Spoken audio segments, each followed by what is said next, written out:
What's going on, everyone? It's Michael with One Mic Out, and it's a gorgeous Tuesday here in the panhandle of Florida. And here we find ourselves once again in social media and the news and MSM and all that crazy stuff. Here we are, another more police shootings and presumably innocent criminals is what I'm going to start calling them, or innocent provokers, or innocent non-compliers, or just absolute morons. Yes, do police shoot innocent people? Yes. Have innocent people gone to jail for crimes they did not commit? Yes. Is this just part of the system in which we live in? Yes. That we were born into? Yes. Just like you're born into having to pay taxes. If you want to make a change, then go change it. Otherwise, we're kind of beholden to it. So there's not much any one of us can do to change certain things in the society in which we live in today. No such thing as a perfect society. If there was, then I'm sure we would have had one already on the face of the planet that didn't destroy itself. But here we are. Okay, we're in a functional society. We're in a society that is at least functioning. We're in a country that is at least at the forefront of world superpowers. But in my opinion, that's kind of dwindling in terms of who the people choose as our elected representatives, because we are failing miserably at who we have chosen to represent us and be our mouthpiece in this country. We've it's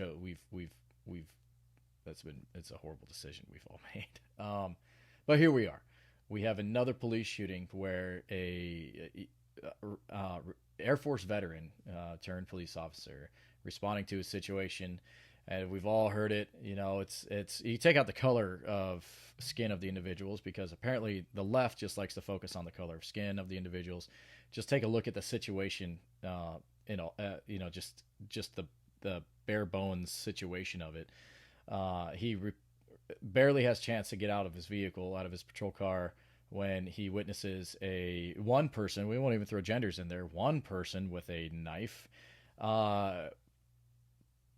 freaking framing up, and framing with her forearm essentially another person against a civilian vehicle, and you see the person rear back with that blade, getting ready to stab, saying, the suspect was saying, "I'm going to stab you, bitch," blah blah blah, and rearing back to get ready to stab, and the police officer had to make a decision just like that, and he had to put down the person and neutralize the threat, which he did very well, and which any one of us would only hope to make that right decision in that moment, because it saved a person's life.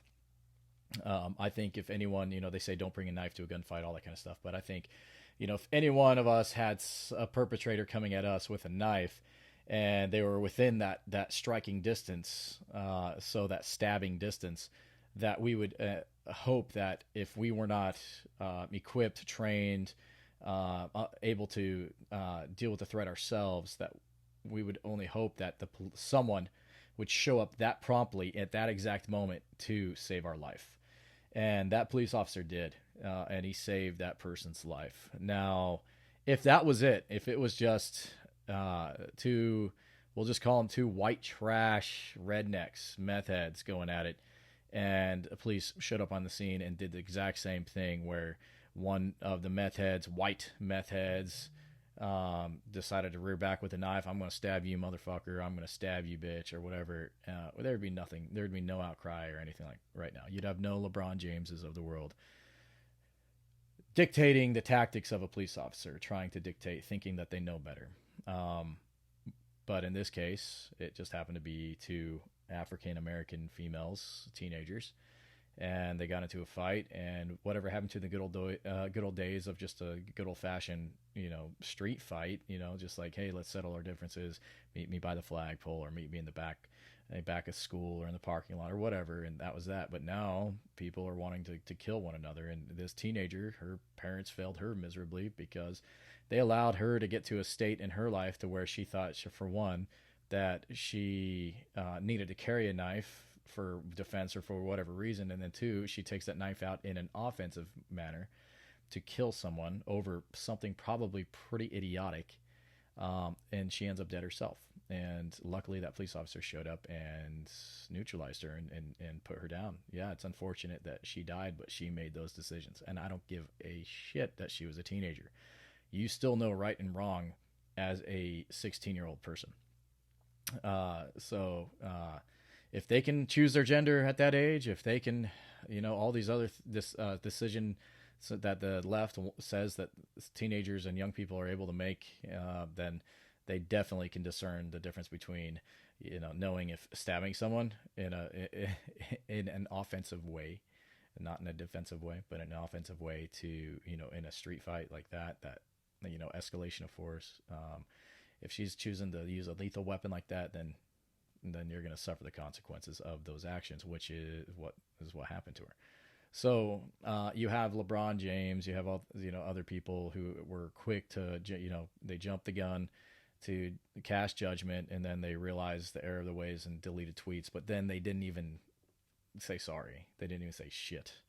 I fucked up. Even Don Lemon, the commentator for CNN, came out and was like, y'all need to look at the situation. Police have a job to do. Like, for once, I actually agreed with him, and I think he's a colossal piece of shit. But for once, I agreed with him where, he came out and was like, that cop literally had a split decision to make, and luckily he made that decision.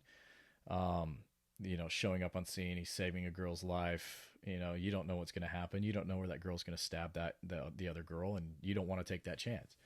You have Joy Bear, or whoever the hell her name is, from The View, who was, criticizing Don Lemon for that take, for his opinion on it, saying, the cop could have used a stun gun, he could have shot her in the legs, and obviously she has zero idea of how quick those incidents can go lethal and terminal. So she can go be fucked.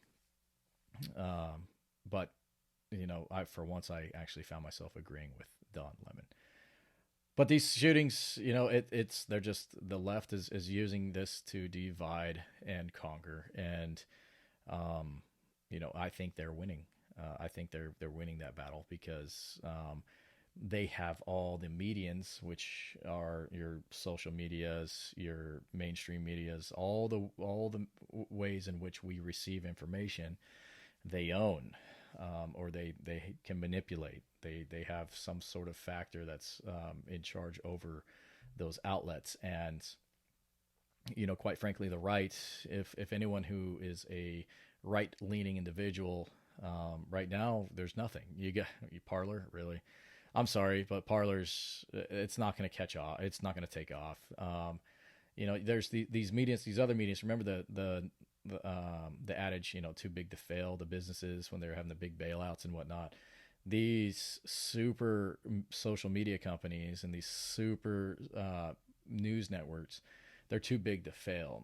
You're going to have a hard time. That's like you trying to start something right now that's going to compete with Amazon that's selling merchandise. Wish is already having a hard time catching up to Amazon. eBay, is not even close to Amazon. So to try and take over these huge companies that have established themselves, it's just not going to happen. There has to be another way in which the message can be relayed to the people, to all the people, so that people can make up arrive to a conclusion themselves on what is going on in this country. But some people are just so brainwashed that, they're okay with it. They're 100% okay with it, and they're going to be okay with it up until we're in such a state that, you're paying $10 a gallon for gas. Your living expenses are so astronomically high that you're begging for more money from the government, and that's exactly what the government wants. They want you to be dependent off of them, because why? The moment they can turn on and turn off your money, just like they can turn on and turn off your utilities, they own you. You are now a subject. You are now subject unto them. You are now a slave. And so that's exactly what they want. And so the free money that they're dangling They want people to get to a point to where they're fighting for the government to give them that money. They're fighting for the government to give them that handout. Because as long as people have their little phone in their hand, as long as people have access to the internet, and they have their little entertainment, and they remain distracted, they're not going to give a shit until it's too late. And once it's too late, then there go the boxcars. They're on their way to fucking Auschwitz. So the reset, as a lot of people are calling it, is it's they have essentially the Bush years and the Trump years to make up for that. So they're trying to make up for those years lost. And they're doing it they're full court pressing it right now with everything that they're doing in the news. When did you ever think in a million years that you would see people literally protest a cop saving a young black girl's life? Like, literally, when did you think that you would? There's so much crazy nonsense that's happened, that you like that adage of, man, I never thought people could get more stupid, and then such and such happened, and then they proved me wrong. Like, that's happening right now on a daily, weekly basis, where it just keeps one-upping. These little incidents keep one-upping the last in stupidity, and bringing to light the stupidity of the left-leaning thinkers, I should say. I'm not saying that right-leaning thinkers are the best, are the smartest, but in this regard, they sure as shit are a much more rational and common sense thinking people. If I had a choice to choose who I wanted to be in charge of whatever is next, I would choose a right-leaning thinking person versus a left-leaning thinking person. Left-leaning people have allowed their party, or their I guess their colleagues, their like-minded fellow thinkers, to go too extreme. And when you think of extremism, I think of radical Islam. I think of cults. I think of radicalized political groups, and nothing good has ever come from any of those things. So that's just my thought on that. Anyway, that's just my take on the whole thing. Kind of a quick one today, but I don't know. What are your thoughts on the whole thing? I mean, I know a lot of my friends are like, yep, it's stupid, it's bullshit, people are retarded, but I want to know, like, if you were that police officer, what would you have done differently if you don't agree with it? And I'd like to know what you would have done. What do you think you could have done, showing up on scene, having a split second to react to save a girl's life? What would you have done? Would you have gone for your taser? Okay, that doesn't always work all the time. You can still stab someone even getting tased. Would you have aimed for the legs? Are you that quick of a thinker and a responder to your brain sending down that signal to your hand, grabbing that weapon and drawing it from holster and going up to from position 1 to position 2, pushing out the 3 to 4, coming up to 3 to 4, and are you going to then go for the legs? Legs are small, especially on a 16-year-old girl. So now you might miss and hit the ground and ricochet up and hit the other girl or hit someone else. A million things can go wrong. You always go for center mass, but I want to know, what your thoughts are. So, hit me up, let me know. But, Joey, we're about one mic out. So today in history, April 27th, 4977 BC, the universe was created according to German mathematician and astronomer Johannes Kepler.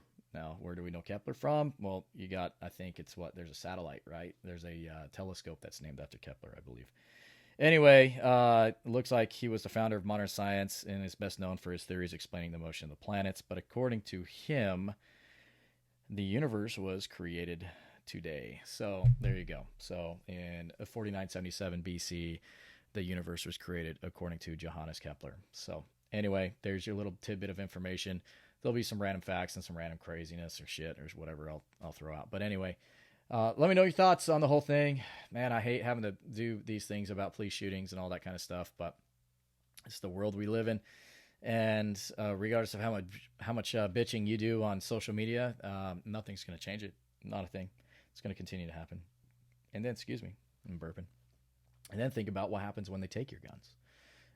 All these people bitching about how this is the craziest thing about that, going down a rabbit hole.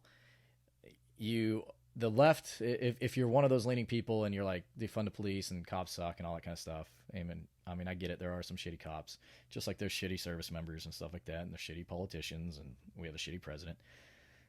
If you're saying, hey, let's take all the guns away, but yet at the same time we have a police people bitching about it, we live in a police state. So here we're like, hey, let's allow the bad people to continue doing what they're doing with their weapons that are bad, and let's take away the ability for ourselves to defend ourselves against those bad people, because guns are bad. Like, the logic that the left is using is just it's dumbfounding. It's ridiculous. So anyway, let me know. I'll talk to you on the next one. So laters.